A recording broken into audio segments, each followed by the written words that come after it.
The movie begins in Venice, where a dark-skinned man arrives at an event surrounded by people in carnival costumes at the entrance of a building. Inside, he contacts his team, which includes a girl waiting on a boat in one of the canals. However, he is momentarily distracted by a man with a cane offering him a free carnival mask, which he declines. He then meets a female security guard in the auction hall and takes his seat, marked 1305 Italy. The auction, featuring digital artist N8's NFTs, is happening simultaneously in Venice and online in London. In the auction hall, the man continues to communicate with his London-based team, which includes a man on a boat and a male security guard. Meanwhile, Interpol is monitoring the situation from a nearby building in Venice. N8, a mysterious artist who prefers to stay anonymous, is auctioning his latest NFT creation. The man, identified as Cyrus, catches Interpol's attention, though the agents are puzzled as to why he isn't hiding from them. A unique NFT mask, created from 482 cameras, is brought out for bidding. Cyrus places the first bid at 12 million, which surprises the Interpol agents as they investigate and find out that Seat 1305's identity is fake. He isn't John Bretley. Cyrus locks eyes with the surveillance camera, confirming the agent's suspicions that he knows he's being watched. The bidding intensifies, and Cyrus raises his offer to 20 million. As the countdown begins, Cyrus wins the auction and gives the command for his team to begin the heist. Alarms sound, the lights go out, and chaos ensues as people rush to leave the hall. Interpol realizes the heist is in progress and races to the auction site. In London, alarms go off, and everyone is ordered to evacuate. During the commotion, the security team member in London, using a high-tech glove that mimics employee data, opens the art storage. Back in Venice, a female security guard approaches N8, offering to take him to safety, but Cyrus intervenes, upset that he won the auction but hasn't yet received the NFT.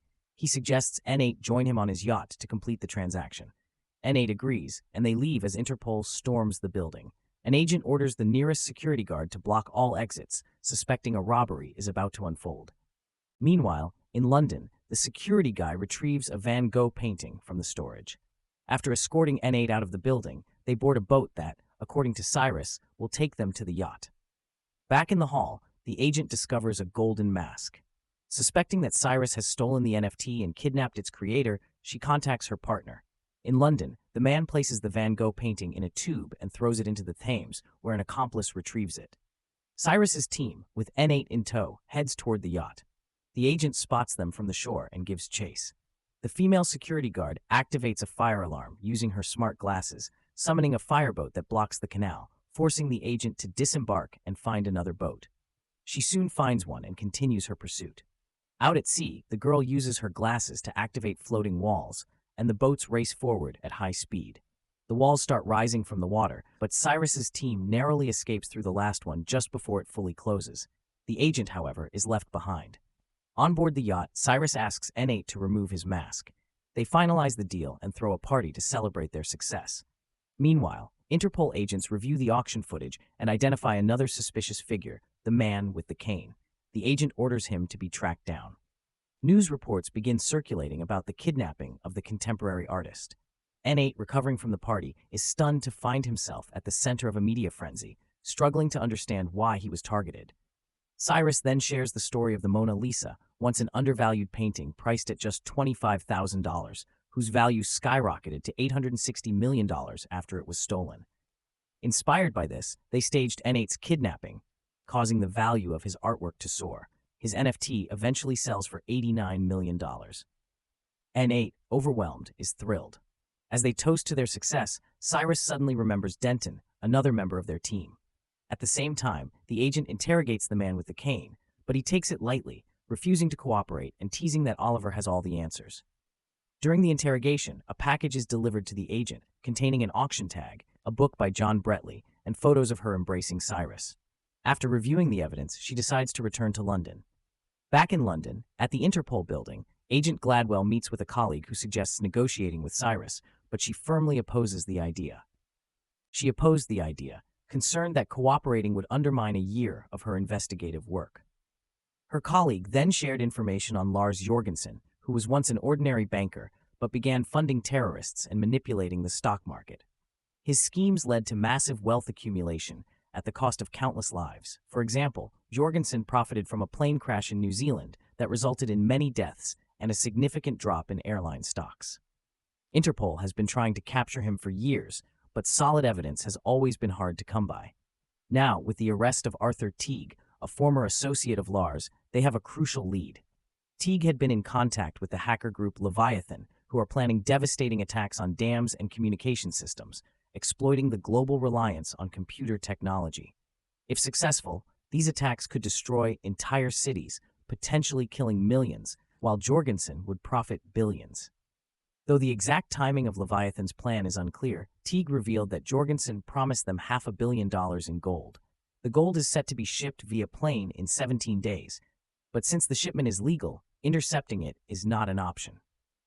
Agent Gladwell understands her colleague's point but remains firmly against the idea. She argues that Cyrus, a master thief and chronic liar, can't be trusted.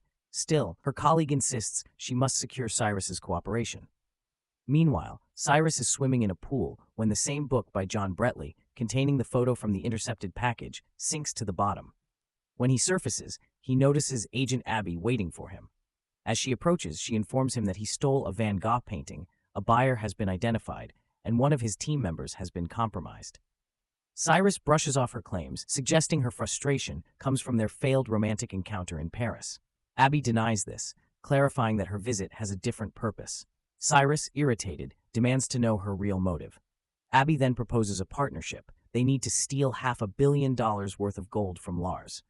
At first, Cyrus refuses, arguing that stealing from someone like Jorgenson goes against his principles, but Abby gives him an ultimatum: either cooperate or face prison. Reluctantly, Cyrus agrees, but on one condition: Abby must join his team. While intrigued by the prospect of the job, the team is far from excited, convinced it's a lost cause. Their boss, however, lays it out plainly: they either help or go to jail. Just as tensions escalate, Oliver, Denton, arrives. Realizing that Interpol has cornered them, the team reluctantly agrees to hear the agent's proposal. She reveals that in 17 days, Lars will transport gold bars from a London bank to Zurich. The gold, packed in a 10-ton crate, will be heavily guarded as it's moved by truck to Heathrow Airport, then flown on a passenger plane to Zurich. Their mission? Make the gold disappear during this journey. Despite the daunting task, they have no choice but to agree. At the reservoir's shore stands a small building. A man with a black dog approaches and enters, greeting the bound and suspended Arthur Teague. He cuts the rope with a knife, causing Arthur to hang upside down, and calls for Jorgenson. Lars, displeased with Arthur's loose lips, orders Cormac to feed him to the dog. Meanwhile, Cyrus lounges as Abby confronts him for not helping his team, who had been working through the night. He jokes that she must have been a strict rule follower as a child. Abby shares a personal story from her school days. A valuable painting by Huxley was stolen, and she vowed to one day catch the thieves, leading her to a career with Interpol. Though she never found the culprits, the memory fuels her dedication. Noticing Cyrus's reaction, she suspects he's flirting, recalling their previous encounter in Paris. She accuses him of trying to manipulate her again. Cyrus defends his ethical code, insisting he never steals from the undeserving. He proposes a bold plan, not only to steal the gold, but also to hijack the plane transporting it. To do this, they'll need a private jet. After some research, Misun finds a suitable candidate in their database. The team visits Mr. Molson's residence to rent his one-of-a-kind plane, but Molson is hesitant. He explains the aircraft was developed by NASA and modified in ways that violate aviation laws. Proudly, he tells Abby that while he's banned from flying it in the US, he does so anyway. Amused, Abby reveals her law enforcement background and asserts that they'll be taking the plane regardless. Molson shows them his prized plane, pointing out its unique features, including a massive LED screen that can display messages along the fuselage. Once the aircraft is moved to Interpol's hangar, the team prepares for the heist. Magnus designs a laser capable of cracking a safe in 10 minutes, but it's only effective on the ground, as turbulence in the air renders it useless. The boss suggests using a Stewart platform stabilizer to solve this problem. Meanwhile, Camila struggles with the flight simulator, and Cyrus offers to help. Luke adjusts N8's cameras to stealth mode for external surveillance. Although hesitant, Luke agrees to try. The team approaches Denton for advice.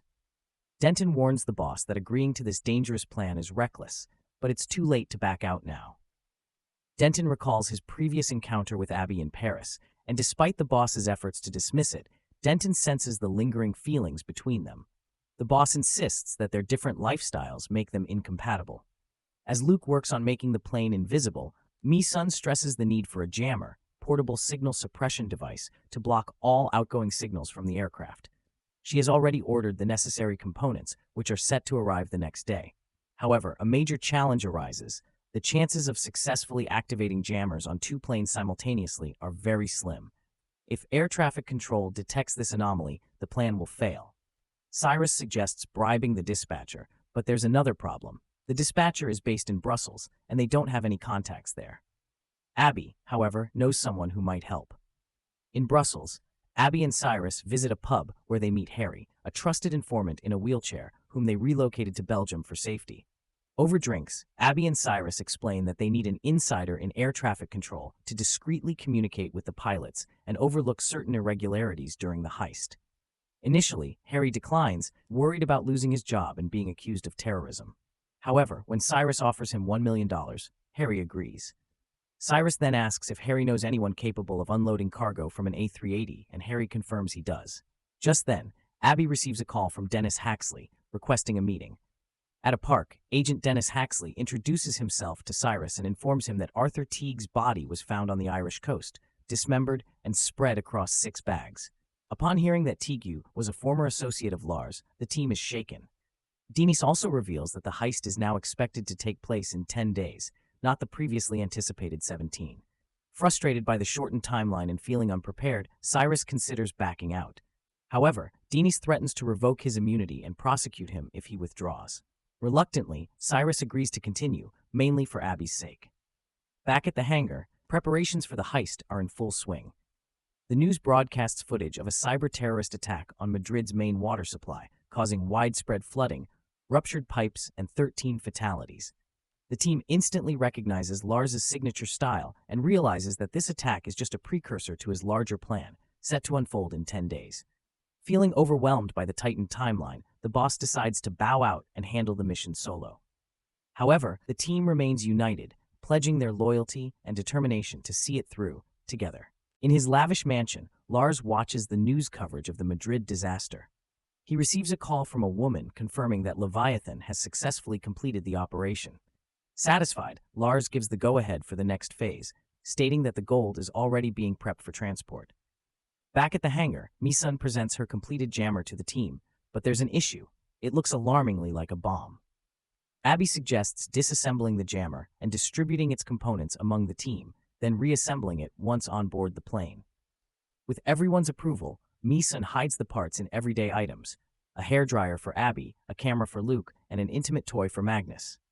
N8's cameras are removed from their casings and attached to metal sheets to discreetly cover the plane. The team finalizes their plan. A skilled pilot will fly the passenger jet, tasked with landing it on a remote snowy runway in the Alps. Camila will send a drone to Zurich as a decoy while tracking the team to Cortina. Magnus plans to crack the safe within 10 minutes, though his best time so far is 11 minutes and 55 seconds. Upon landing, Harry's associates will transfer the gold to a waiting train. Interpol intends to intercept the train at the next station to recover the stolen gold. As they continue covering the plane with metal sheets, Magnus manages to reduce his cracking time to 9 minutes and 38 seconds, and Camila masters piloting. With all preparations complete, the team is ready to pull off the biggest heist of their lives. At Heathrow Airport, London, Abby and Cyrus pass through security, posing as a married couple in first class. One of Lars's associates sits nearby. Further back in the first-class cabin, Denton and Magnus, along with more of Lars' people and Mi-sun, settle into economy class. In the cargo hold, a secured area houses a large metal safe filled with gold. The boss contacts the team to confirm their readiness, only to learn that Luke is no longer in play. However, the hacker reveals that Luke still has a signal booster, meaning the device can function, but only near the cockpit. Abby is tasked with transporting the booster there and hiding it. Meanwhile, Mi-sun activates the computer and discovers they are being watched by 2 individuals in first class and 3 in economy. Camila starts the plane's engines and departs from the Interpol hangar. Once the airliner reaches cruising altitude, the hacker leaves the computer and moves away, under the watchful eye of Cormac. Magnus then rises from his seat. As the plane crosses the English Channel, dispatcher Harry warns of incoming turbulence. The hacker heads to the restroom and encounters Mi-sun on her way out. Simultaneously, Camila accelerates and spots the passenger airliner on her radar. Following the hacker's instructions, Abby begins assembling the device.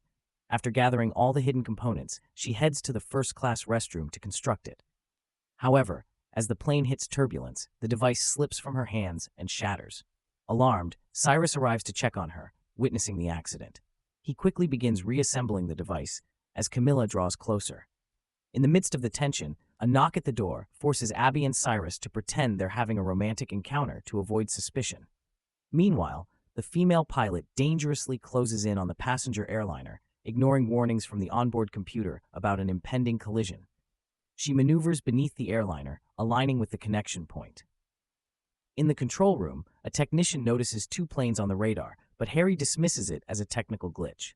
The technician insists, but Harry, seizing the opportunity, pretends her concern is personal, accusing her of bias against him due to his position. Distracted, the technician briefly loses track of the second plane. At that moment, Abby and Cyrus successfully reassemble the device. As they exit the restroom, Cyrus plants a kiss on Abby to keep up appearances. Harry contacts the passenger plane, fabricating a story about bad weather in Zurich and redirecting the flight to a remote airstrip in the Alps. He then radios Camila to confirm the successful diversion. The passenger airliner changes course, and the female pilot deploys a drone to fly toward Zurich while she veers off toward Cortina. The pilot informs the passengers of the destination change, raising suspicion among Lars' associates. Meanwhile, Cyrus signals Denton and Magnus that it's time to breach the vault. A man disguised as a grandfather distracts the flight attendant, allowing the hacker to slip into the cargo hold. Simultaneously, the boss orders Mi-sun to jam all external communications, prompting her to cut off the plane's Wi-Fi. The mercenaries begin their preparations, and inside the vault, Magnus starts working on the safe. After a failed initial attempt, he eventually manages to crack it and begins the process of unlocking it. Meanwhile, Lars's operatives take action, holding a flight attendant hostage and attempting to coerce her into persuading the pilots to reroute the plane to Zurich. As turbulence hits, Cyrus instigates a fight to distract the enemies and buy Magnus more time. Abby steps in to help the flight attendant, and when a second adversary appears, she quickly incapacitates him, sparking a full-on brawl. During the chaos, the hacker successfully cracks the safe. Once the fight settles, Abby and Cyrus join Magnus to monitor the hacking progress. As the plane descends, Cormac confronts them, brandishing a gun. The airliner touches down on a frozen runway surrounded by snow and ice, followed closely by Camila's aircraft. The mercenaries round up Cyrus's team near the storage area. Meanwhile, Lars contacts Cormac, furious that his gold didn't make it to Zurich. Cormac fabricates a story, claiming a band of thieves tried to steal the gold, but they've been captured. Lars orders Cormac to deliver both the gold and the thieves within an hour. Watching her comrades being led off the plane at gunpoint, Camila disembarks. Cormac informs her that they're heading to Tuscany along with the gold. The boss warns Cormac that the plane won't be able to handle the weight, but Cormac ignores the advice and orders Magnus to be disposed of, with mercenaries escorting him away. At Cortina railway station, a truck waits on the platform under the supervision of Agent Huxley. An assistant rushes to report a call from Brussels. An attempt to breach the cockpit was foiled by passengers, resulting in two individuals being transferred to a private plane, while the original airliner is now untraceable. Frustrated, Huxley orders an immediate search for the missing plane. Inside the plane's cabin, Cyrus and Abby are held at gunpoint by Cormac, while another mercenary keeps watch over Camila. Realizing that the metal sheets concealing the aircraft are failing, Camila decides to remove the protective coating. She maneuvers the plane erratically, dislodging the sheets and making the plane visible on radar. On the runway, a mercenary holds Magnus at gunpoint. A scuffle ensues, and Magnus manages to seize the mercenary's gun, fire it, and discard it. Unaware, the mercenary picks up the weapon and tries to shoot Magnus, only for the gun to misfire, causing him to lose his fingers. Back at the control center, agents track the plane heading toward Italy, but lacking solid evidence, are unable to alert the Carabinieri. Agent Huxley orders immediate contact with NATO, instructing them to intercept and shoot down the unidentified aircraft, now classified as a terrorist threat. Under no circumstances should Jorgenson obtain the gold. 2 NATO fighter jets are dispatched, soaring into the sky. At Lars's villa, Leviathan arrives to claim the gold. The girl warns that if the deal falls through, she will cancel it and wipe out all accounts. As the military jets close in on the team's plane, Harry spots them on the radar and urgently tries to contact NATO. The military pilots attempt to communicate with the airliner, warning that if they don't receive a response, they will be forced to open fire. Harry informs the NATO dispatcher that the plane is a private aircraft carrying civilians. The military relays this to Huxley, but despite the update, he orders the plane to be shot down. The dispatcher relays the command to the fighter pilots, who give the airliner 60 seconds to respond before engaging. In a desperate move, Cyrus starts a fight to distract the mercenaries, while Abby works to broadcast a message through the control panel. Sensing their tactic, Camila begins maneuvering the plane erratically. The military intercepts the message and confirms that civilians are aboard. The dispatcher quickly rescinds the shoot-down order and notifies Huxley of the new intelligence. Meanwhile, the battle in the cabin escalates. A mercenary enters the cockpit, forcing Camila to flip the plane. Despite sustaining several hard hits, she devises a new strategy. Regaining control, she sharply pitches the plane downward. Caught off guard, the attacker slams into the instrument panel and loses consciousness as the aircraft plunges. Abby takes control and opens the cabin doors, while Cyrus manages to eject Cormac from the plane. Rushing to the cockpit, they find Camila nursing a broken wrist. She instructs them on how to stabilize and land the aircraft. Suddenly, a panel detaches from the fuselage, damaging the hydraulics. With Lars's villa looming in the distance, they are forced to make an emergency landing on the road below. Lars and the girl watch in horror as the plane hurtles toward them at high speed.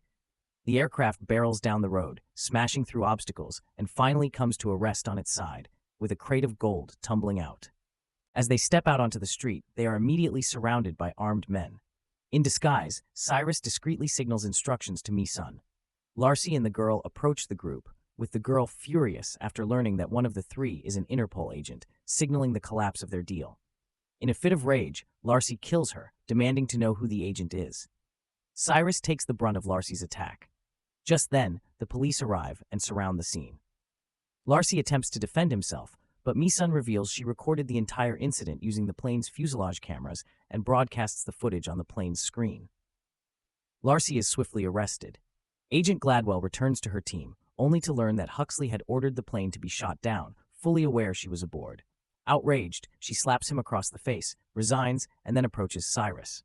A few weeks later, Cyrus and Abby are driving together. During the drive, he reveals that he has located and repurchased the painting stolen from the school. He also admits they successfully stole the gold after all. Confused, Abby asks how, since she had been with him the entire time. Cyrus explains that while recruiting Harry, Magnus had repainted iron bars to resemble gold, which were then placed in the cargo hold. After cracking the safe, Magnus swapped the crates and jettisoned the real gold.